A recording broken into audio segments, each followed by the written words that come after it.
चलिए बहुत बहुत स्वागत है आप सभी का पाकिस्तान सुपर लीग यानी कि पीएसएल 2024 के पहले मुकाबले में। अब पीएसएल का भाई साहब आगाज हो रहा है। पीएसएल का जो पहला मुकाबला होने वाला है ये मुकाबला लाहौर कलंदर और इसके साथ ही दोस्तों ये मुकाबला खेला जाएगा इस्लामाबाद यूनाइटेड। तो इन दो टीमों के बीच ये मुकाबला खेला जाएगा। कब और कहां कितने बजे से खेला जाएगा दोस्तों इस लीग का ये पहला मुकाबला होने वाला है। तो इस मुकाबले के लिए स्पेशली पिच किस तरीके से होगी और वेदर किस तरीके से होगा ए टू जेड सभी जानकारी आपको यहां पर बताने वाले हैं। बस आपको क्या करना है 10 से 12 मिनट का वीडियो होगा। देन अगर पूरा आप देख लेते हो उसके बाद कौन से खिलाड़ी को किस कंडीशन में लेना है, किसके ऊपर किस तरीके से वेदर फैक्टर वर्क करेगा, सब कुछ आपको पता चल जाएगा। और आपको 20 तक हम जब टीम अभी बनाएंगे उससे पहले जीएल के भी बेहतरीन कॉम्बिनेशन बनाने वाले हैं। तो उम्मीद करते हैं आप सभी लोग इस वीडियो को अंत तक जरूर देखेंगे। चलिए आइए बात करते हैं इस मुकाबले के बारे में। बाकी वीडियो को पसंद आए तो लाइक कर देना और चैनल को सब्सक्राइब कर लेना। इस मुकाबले की बात की जाए तो ये जो मुकाबला होने वाला भाई साहब लाहौर कलंदर और इस्लामाबाद यूनाइटेड के बीच पीएसएल का पहला मुकाबला होने वाला है। एक तरफ कप्तान आपको शाहीन अफरीदी, दूसरी तरफ शादाब खान नजर आएंगे। इसके साथ ही ये मुकाबला 17 फरवरी 2024 को खेला जाएगा। इंडियन टाइम के अकॉर्डिंग 8:30 पर इस मुकाबले की पहली गेंद गिरेगी। यानी कि 8 बजे से हम सभी आपको अपडेट 8 बजे से 8 पीएम से सारी अपडेट अपने टेलीग्राम पर प्रोवाइड कराने लगेंगे। तो जो भाई अभी हमारे टेलीग्राम से नहीं जुड़े एक बार प्लीज ट्रस्ट बनाइए, जुड़ के देखिए। देन उसके बाद आपको रिजल्ट जब मिलेगा तो आप निश्चित अपने दोस्तों को भी शेयर करोगे अपना टेलीग्राम। तो उम्मीद करते हैं सभी लोग जुड़ जाएगा। जिनको नहीं पता कैसे जुड़ना आगे चल के वीडियो में मैं एक्सप्लेन भी करने वाला हूं। मुकाबला कहां खेला जाएगा? Gaddafi cricket stadium Lahore Pakistan में मुकाबला खेला जाएगा। चलिए सबसे पहले बात करते हैं कि आखिरकार गद्दाफी का वेदर किस तरीके से रहेगा। तो वेदर रिपोर्ट की बात कीजिए, मॉर्निंग का वेदर है, ये आफ्टरनून का वेदर है, इवनिंग का वेदर, ओवरनाइट का वेदर। मेरे हिसाब से इस मुकाबले में इवनिंग और इसके अलावा ओवरनाइट वेदर जो रहने वाला है ये पूरी तरीके से फैक्ट इन्वॉल्व होने वाला है। ओवरऑल तो इधर का अगर आप देखना चाहते हो देख सकते हो। फिलहाल अपने काम का यही वेदर होने वाला है, वो भी उसमें भी पूरा काम पूरा ओवरनाइट का वेदर इंपॉर्टेंट है। तो ओवरनाइट की बात की जाए वेदर क्लियर रहने वाला है। टेम्परेचर की भाई साहब इधर बात करें 18 डिग्री सेल्सियस और हवाएं 9 किलोमीटर प्रति घंटा की रफ्तार से चलेंगी। इसके साथ ही अगर बात करें ह्यूमिडिटी की तो 17% शाम को ह्यूमिडिटी नजर आएगी। इसके अलावा अगर बात करें वेदर क्लाउडी की तो भैया 11% वेदर क्लाउडी नजर आएगा। ओवरऑल अगर बात की जाए तो 11% वेदर क्लाउडी है, तो इसका थोड़ा पेसर्स को फायदा मिल सकता है। तो सवाल ये भी बनता है कि आखिरकार यहाँ की पिच किस तरीके से रिएक्ट करने वाली। बाकी अगर वेदर का आप लोग स्क्रीनशॉट लेना चाहते हो तो ले सकते हो। चलिए अब बात करते हैं वेदर फैक्टर को ऐड करके पिच को बताने का प्रयास करते हैं। चलिए पिच की तरफ रुख करते हैं। तो ये है दोस्तों लाहौर के गद्दाफी स्टेडियम की पिच। ओवरऑल आपको सभी लोग यही बताएंगे कि बल्लेबाजी के फेवर में पिच है। जी बिल्कुल, ये बल्लेबाजी ट्रैक बनाया जाता है, बट भैया पेसर्स को भी यहां पर मदद मिलती है, इस बात को ध्यान रखिएगा। बल्लेबाजी ट्रैक तो आपको देखने से लग रहा होगा और शुरुआत में यहां पर पेसर्स को मदद मिल सकती है क्योंकि वेदर 11% क्लाउडी है, इससे ज्यादा भी हो सकता है। तो शुरुआत में गेंद थोड़ा हिल सकती है। लेफ्ट आर्म सीमर यहां पर कमाल का प्रदर्शन कर सकते हैं। दोनों टीमों के पास लेफ्ट आर्म सीमर है, कौन कौन है आगे बताने वाले हैं। बाकी बल्लेबाजी के साथ साथ तेज गति की गेंदबाजों को इस पिच पर रास आने वाले हैं। बाकी स्पिनर जो क्वालिटीदार होंगे वो बहुत कम यहां पर विकेट चटका पाएंगे। यानी कि ओवरऑल पिच जो है यहाँ की बल्लेबाजी प्लस तेज गति के गेंदबाजों को यहाँ पर मदद मिलने वाली। बाकी बाउंड्री डायमेंशन की बात करें सबसे बड़ी बाउंड्री सामने की 74 मीटर की रहती है, मतलब कि ज्यादा बड़ी बाउंड्री नहीं। इसका मतलब यह है कि छक्के और चौके हम लोगों को देखने को मिलने वाले हैं। दाएं हाथ के बल्लेबाज के लिए लेग साइड की बाउंड्री 61 मीटर की, ऑफ साइड की भी 61 मीटर की है। सबसे बड़ी 74 मीटर की सामने बाउंड्री है। तो जो बल्लेबाज मतलब कि छोटा ही ग्राउंड है, विस्फोटक बल्लेबाज दोनों टीमों के पास हैं। तो ओवरऑल यहाँ पर खूब रन बनने वाले। बाकी आउटफील्ड भी बहुत तेज है, यहाँ से आप देख सकते हो। उम्मीद करते हैं पिच को लेकर के आपके सारे डाउट क्लियर हुए होंगे। चलिए आगे बढ़ते हैं और बात करते हैं जो लास्ट के यहाँ पर 10 मुकाबले खेले गए हैं उनके बारे में।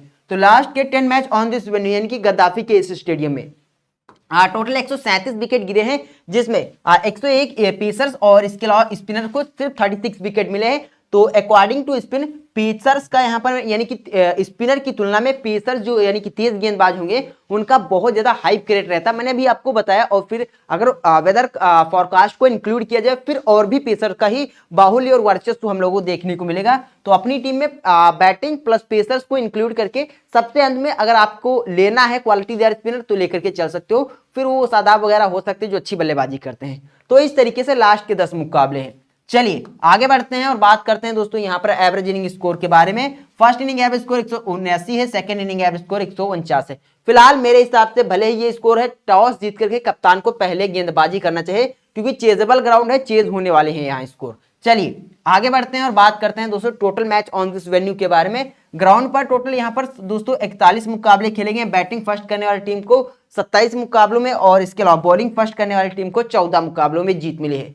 चलिए अब आगे बढ़ते हैं, लेकिन उससे पहले दोस्तों जिन लोगों ने अभी तक वीडियो को लाइक नहीं किया तो लाइक कर दीजिए, और इस मुकाबले की फाइनल टीम अगर चाहिए आज इसके साथ मैं अपना सारा इन्वेस्टमेंट करता हूं तो आप हमारे टेलीग्राम से जुड़ जाइए। टेलीग्राम से कैसे जुड़ना, सबसे पहले आपको यहाँ पर वीडियो देख रहे हो यहाँ पर मोर लिखा होगा, मोर लिखा है, इस पर क्लिक करोगे, लेकिन उससे के नीचे आपको सब्सक्राइब का बटन है, सब्सक्राइब भी कर लेना।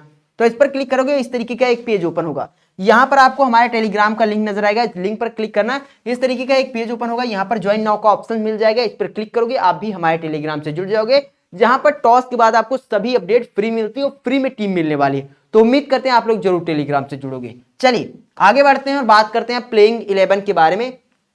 सबसे पहले यहां पर बात करते हैं लाहौर कलंदर के बारे में। तो भैया लाहौर कलंदर की तरफ से फकर जमान और ताहिर बैगी के साथ इसके साथ ही यहां पर Abdullah Shafique, Rassie van der Dussen, Shai Hope, Sikandar Raza, David Wiese और इसके अलावा यहां पर शाहीन शाह अफरीदी जो इनके कप्तान होने वाले, इसके अलावा मोहम्मद इमरान जूनियर भी खेलते हुए आपको नजर आएंगे, हैरिस रऊफ और जमान खान। तो ये इनकी प्लेइंग 11 होने वाली है। चलिए बढ़ते हैं आगे और बात करते हैं कि आखिरकार कौन से खिलाड़ी किस कंडीशन के लिए इंपॉर्टेंट होने वाले हैं, उसके बारे में बात करते हैं।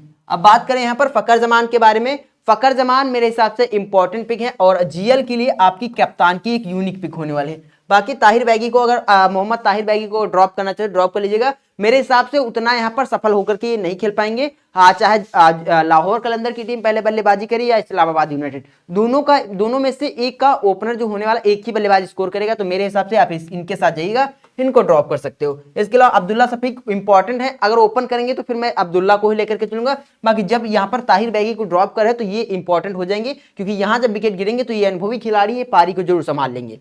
बाकी राशिद वनडे ड्यूरेसेन आपकी कॉल होगी। हालांकि अभी यहाँ पर जो मुकाबले खेले हैं पीएसएल के कुछ खास स्कोर हुआ नहीं, बट जो लोग लेना चाहते हो ले सकते हो हेड टू हेड की टीम में। बाकी मैं रिकमेंड नहीं कर रहा हूँ कि आप जीएल में बैक कर लेना, अगर लेंगे तो फाइनल टीम टेलीग्राम पर आएगी तब आपको पता चल जाएगा। फिलहाल अभी हम ड्रॉप कर रहे हैं Sai hope wicket keeper section से, अगर ये टीम बैट फर्स्ट कर रही तो बैक करना, वरना सेकंड बैट में इनको ड्रॉप करके चलना है। चलिए उसका क्या रीजन है, क्योंकि पहले विकेट गिर सकता है, तो ये बल्लेबाज अनुभवी है और मैच को आगे चला सकता है, क्योंकि ये कप्तान भी वेस्ट इंडीज के हैं, तो भैया पूरी सिचुएशन के अकॉर्डिंग खेल सकते हैं। सिकंदर रजा की बात की जाए इंपॉर्टेंट पिक है, लेकिन कैप्टन वाइस कैप्टन मत ट्राई कीजिएगा, क्योंकि पिच से उतना पेसर्स को मदद नहीं, स्पिनर को मदद नहीं मिल रही। बाकी रिसेंट फॉर्म आपकी स्क्रीन पर है। चलिए आगे बढ़ते हैं और बात करते हैं विजी के बारे में। भैया ये इंपॉर्टेंट पिक इस मुकाबले के लिए है, अपना 50वां पीएसएल मुकाबला खेलेंगे, और आखिरी बार जब मुकाबला खेला था तो भैया 3 विकेट चटका दिए थे सामने वाली टीम के ही हेड टू हेड में जब खेला था। इसके साथ ही यहाँ पर भाई साहब रन भी है, विकेट भी है, तो इंपॉर्टेंट पिक है, और ये वाइस कप्तान बनाने की हेड टू हेड की इंपॉर्टेंट पिक है। अफरीदी की बात की जाए बॉल फर्स्ट अगर ये टीम करती तो भैया इस खिलाड़ी को अपना कप्तान बना सकते हो, इंपॉर्टेंट पिक है, बाकी लेकर के चलना है। इसके अलावा मोहम्मद इमरान जूनियर वो आपकी कॉल होगी, फिलहाल हम लोग अभी इनको ड्रॉप कर रहे हैं, अगर जरूरत पड़ेगी तो बैक कर लेंगे। आप अपने टेलीग्राम से जुड़िए, सब कुछ वहां पर मिलने वाला है। इसके अलावा हैरिस रऊफ ओडीआई क्रिकेट होता तो इस प्लेयर को आप ड्रॉप कर सकते थे, लेकिन ये टी20 क्रिकेट है, तो भाई यहाँ पर ये अच्छा प्रदर्शन करने वाला है, तो ये इंपॉर्टेंट है, तो इंपॉर्टेंट प्लेयर है मेरे हिसाब से। 2+ विकेट यहाँ पर हैरिस रऊफ चटकाने वाले। बाकी जमान खान एक इंपॉर्टेंट यहाँ पर पिक होने वाले हैं, क्योंकि इस वाली टीम के खिलाफ खेलना पसंद करते हैं, वेन्यू पर खेलना पसंद करते हैं, तो यहाँ इधर से शाहीन अफरीदी, हैरिस और जमान, इन 3 पेसर्स के साथ जा सकते हो यहाँ पर। चलिए आगे बढ़ते हैं और बात करते हैं ओवरऑल के बाद हेड टू हेड और वेन्यू प्रदर्शन के बारे में। अब मैं क्यों कह रहा था Zaman Khan most important player हैं, हेड टू हेड में 5 मैचों में 9 विकेट हैं और वेन्यू पर 10 मुकाबलों में 30 विकेट हैं, इसीलिए मैं बता रहा था ये आपके लिए वीसी की important pick head to head के लिए रहते हैं। इसके अलावा ड्यूरेसेन और साई होप इधर से डीएनपी हैं, और ये यहाँ पर साई होप तो वेन्यू पर भी डीएनपी हैं। बाकी रिकॉर्ड आपकी स्क्रीन पर है, आप देख सकते हो। ज्यादा यहाँ पर बात नहीं करेंगे, अगर आपको स्क्रीनशॉट चाहिए ले लीजिएगा, क्योंकि हम आगे बढ़ेंगे और फिर सीधा टीम के बारे में बात करेंगे, जीएल कॉम्बिनेशन के बारे में, हेड टू हेड कॉम्बिनेशन के बारे में बात करेंगे। तो रिकॉर्ड आपकी स्क्रीन पर है, यहाँ पर देख सकते हो। जमान खान की बात की जाए इंपॉर्टेंट होने वाले भाई साहब, जमान को बैक कर लेना। फिलहाल ताहिर बैगी को हम लोग ड्रॉप कर रहे हैं। अब्दुल्ला शफीक एक इंपॉर्टेंट पिक है, इसको बैक कर लेना। बाकी सिकंदर रजा को कैप्टन नहीं करना है, क्योंकि पिच से स्पिनर को मदद नहीं मिलने वाली उतना। फिलहाल अभी तो मैं इसी तरीके के कॉम्बिनेशन के साथ जाऊंगा, बट अगर फाइनल कॉम्बिनेशन में कुछ बदलाव मिलेगा तो टेलीग्राम पर मिलेगा, जुड़िएगा जरूर, टेलीग्राम का लिंक नीचे डिस्क्रिप्शन में है। चलिए आगे बढ़ते हैं और बात करते हैं इस्लामाबाद यूनाइटेड के बारे में। तो मोस्ट लाइकली यही इनकी प्लेइंग 11 होने वाली। हालांकि पहला मैच है तो शायद प्लेइंग 11 में कुछ चेंजेस हो सकते हैं, तो फाइनल प्लेइंग 11 आपको टेलीग्राम पर ही मिलने वाली है। तो टेलीग्राम से जुड़िएगा, नीचे लिंक डिस्क्रिप्शन में है। आगे बढ़ते हैं और बात करते हैं ओवरऑल प्रदर्शन के बारे में, देन उसके बाद बात करेंगे हेड टू हेड वेन्यू के बारे में। एलेक्स हेल्स की बात कीजिए, 34 मुकाबलों में 34 की एवरेज से बल्लेबाजी करते हैं, बढ़िया बल्लेबाजी करते हैं और इस टीम के खिलाफ खेलना पसंद करते हैं। हेड टू हेड की इंपॉर्टेंट पिक ये प्लेयर रहने वाला है। बाकी कॉलिन मुनरो को भी जो लोग जीएल में यूनिक कैप्टन बनना चाह रहे हो तो इनको बना लीजिए, लो सिलेक्शन कप्तान के तौर पर एक बेहतरीन प्लेयर आपको यहाँ पर मिल सकता है। इसके अलावा जॉर्डन कॉक्स पीएसएल खेले नहीं, बट हाल फिलहाल में जो मैचेस खेले तो वहां पर अच्छा प्रदर्शन कर रहे थे, तो अगर आप चाहोगे तो बैक कर सकते हो। फिलहाल अभी मैं इनको ड्रॉप कर रहा हूं भाई साहब, अभी ड्रॉप कर रहा हूं, मेरे हिसाब से उतना आपके लिए अच्छी पिक होने वाले नहीं। इसके अलावा आजम खान की बात की जाए, मुकाबले खेलने का अनुभव, लेकिन रिसेंट फॉर्म बड़ा गंदा है, इनका खराब है, तो अगर ड्रॉप करना चाहिए ड्रॉप कर लीजिएगा। बाकी जीएल के लिए एक इंपॉर्टेंट पिक हो सकते हैं Azam Khan, head to head में ड्रॉप कर देना। इसके अलावा शादाब खान इंपॉर्टेंट है, कप्तान है भाई साहब इस मुकाबले के लिए इस टीम की, और हर मुकाबले में लगभग विकेट चटका ही लेते, तो ये क्वालिटीदार स्पिनर हो सकते हैं, इनको अपनी टीम में इंक्लूड करके चलना है। इसके अलावा इमाद वसीम की बात कीजिए, इमाद वसीम इंपॉर्टेंट होने वाले हैं। कुल मिलाकर के जॉर्डन कॉक्स और इसके अलावा आजम खान को जो ड्रॉप करेंगे तो इमाद और इसके अलावा शादाब दोनों हमारी टीम में होंगे। चलिए अब आगे बढ़ते हैं और बात करते हैं यहाँ पर आगा सलमान के बारे में। ऑलराउंडर सेक्शन से आएंगे, बहुत नीचे बल्लेबाजी करने आते हैं और गेंदबाजी करते नहीं, तो फिलहाल इसीलिए मैं ड्रॉप करूंगा। एज अ बल्लेबाज खेलेंगे, बहुत नीचे बल्लेबाजी तो ड्रॉप कर सकते हो।